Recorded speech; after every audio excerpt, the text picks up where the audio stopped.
Guys, welcome to students ముచ్చట్లు. అందరికీ నమస్తే. ఎట్లున్నారు? ఇక నేనైతే పొద్దుగాల బ్లాగ్ చాలు చేసేసిన. ఇక మా భరత్ గారు నేను అట్లా క్యాంటీన్ వెనకాల కూర్చున్నాం. చదువుకుందామని అంటాం కానీ అది అనుకోని పనాడ పోయాడ గేమ్ ఆడే ఉంటుంది. ఇక మిగతా ముచ్చట్లు ముందు చూద్దాం ఏమైతే. ఈడ చూడరు మా వాళ్ళు అంతా పంచాయతీలు పెట్టారు. ఇక సీరియస్ గాయస్, అందరు ఇక్కడ పంచాయతీలు పెట్టేశారు.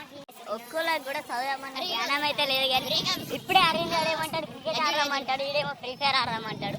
ఒక్కడు ఒక పాట పాడుతున్నారు, ఒక్కడికి చదువు మీద గిట్ట జ్ఞానం లేదు.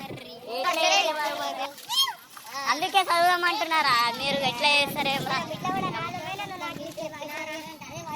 ఇది ఎన్ని పోయినా ఎప్పుడు మరి నువ్వేమో పత్తి లెక్క కొడతావు.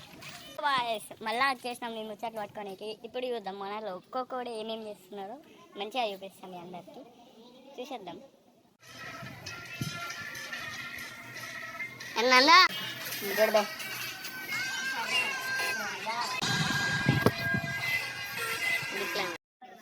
వీళ్ళు చూడు మొత్తం చదువుకునే బ్యాచ్ ఇదంతా. ఈ ముగ్గురు ఒకటే బెంచ్, ఒకటే కాందాన్ని, ఒకటే ఉంటుంది వెళ్ళేది. ఏమంటున్నావు రాకేష్?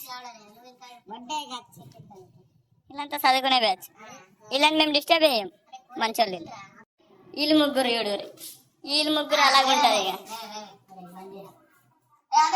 చదువుకుంటున్నామన్న పేరుతోని వచ్చి ఈడ ఫోన్ చేస్తున్నారు. బాలగౌడ్ని కూడా ఎడగొడుతారు. మా సిఆర్ని చదువుతున్నారు, మా సిఆర్ గారిని కూడా ఎడగొడుతున్నారు. ఇట్లుంటుంది. మీరు ఆదుకుంటే ఏదైనా అవుతుంది. అయితే మొత్తం ఎడిటింగ్ స్కిల్స్ పట్టుకున్నాడు, ఎడిటర్ అయిపోయాడు కాబట్టి మా గ్రూప్లో వీడియోలన్నీ ఎడిట్ చేసాడు మావాడు.